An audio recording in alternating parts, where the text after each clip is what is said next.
पतंजलीचे रामदेव बाबा आणि आचार्य बाळकृष्ण कोणत्या ना कोणत्या कारणामुळे सतत वादाच्या भोवऱ्यात असतात। कोरोना काळातल्या जाहिरातीमुळे रामदेव बाबांना सुप्रीम कोर्टाने कडक शब्दात सुनावलंय।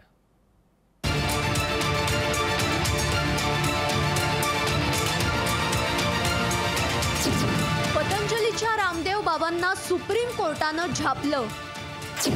कोरोनाच्या जाहिरातीतील दिशाभूल भोवली। रामदेव बाबांचा माफीनामाही फेटाळला। लॉकडाऊनच्या काळात सामान्य जनता औषधांसाठी गयावया करत असताना पतंजली उद्योग समूहाच्या रामदेव बाबांनी कोरोनावर रामबाण उपाय शोधून काढल्याचा दावा केला होता। कोरोनिलच्या माध्यमातून जाहिरातबाजी करून लोकांची दिशाभूल करण्याचा प्रयत्न केला होता, हे आता कोर्टात सिद्ध झालंय।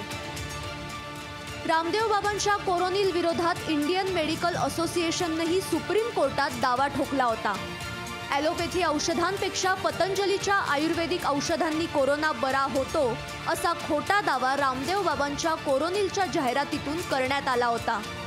मात्र कोर्टाने या खोट्या दाव्यावरूनच रामदेव बाबा आणि आचार्य बाळकृष्ण यांना माफी मागायला भाग पाडलं।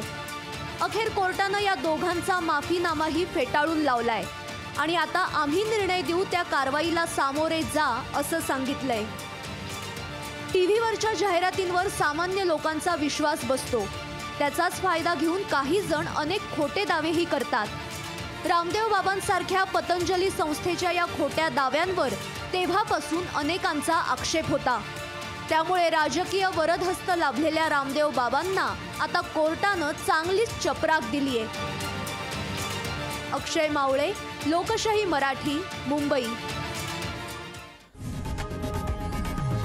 लोकशाही मराठी ऐका, पहा, जागरूक रहा।